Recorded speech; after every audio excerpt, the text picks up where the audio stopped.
নিজের বাড়িতে এসে রান্না করে খাওয়ার যে সুখটা থাকে সেই সুখ অন্য কোনো কিছুতে নেই আর কারো বাড়িতে নেই। তো নিজের বাড়িতে এসে আমি নিজের মন মতো করে রান্না করেছি আর রান্না করে একদম জলদি খেতে বসবো, সেটা তো আর আমার কপালে জুটবে না। তো সমস্ত কাজ শেষ করে আমি খেতে বসেছি বিকেল 5টা। তো এখানে দেখো মাছ এনেছিল আর মাছের মধ্যে ছিল কিছু ডিম, তো সেটা দিয়ে আমি ফ্রাই করে নিয়েছি। ডিমটাকে আর আলাদাভাবে কিছু করিনি। তো আমি নিচে বসে একদম খেতে লেগে গেছি। আমার এতটা খিদে পেয়েছে আর বিশেষ করে আমার জিভায় জল এসে পড়েছিল যে কখন আমি খাবো নিজের মতো রান্না করে। কারণ 2-3 দিন যাবৎ মানে আমাদের খাওয়া দাওয়া একদম ভালো হচ্ছিলো না। তার মধ্যে 2 দিন ট্রেনের মধ্যে তো মানে যাওয়ার দিন আর আসার দিন একেবারে মানে আমাদের খাওয়া একেবারে বাজে হয়েছিল।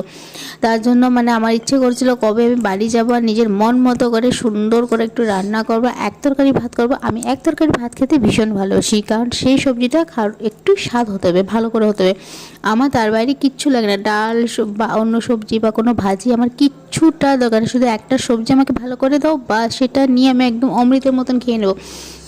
তো এখন দেখো আমি ডিম ভাজার এক্সট্রাভাবে ডিমটাকে ফ্রাই করে নিয়েছিলাম, মাছের ডিমটাকে, সেটা নিয়ে একদম মজা করে খাচ্ছি। তো আজকের জন্য তো টুকি, বাই।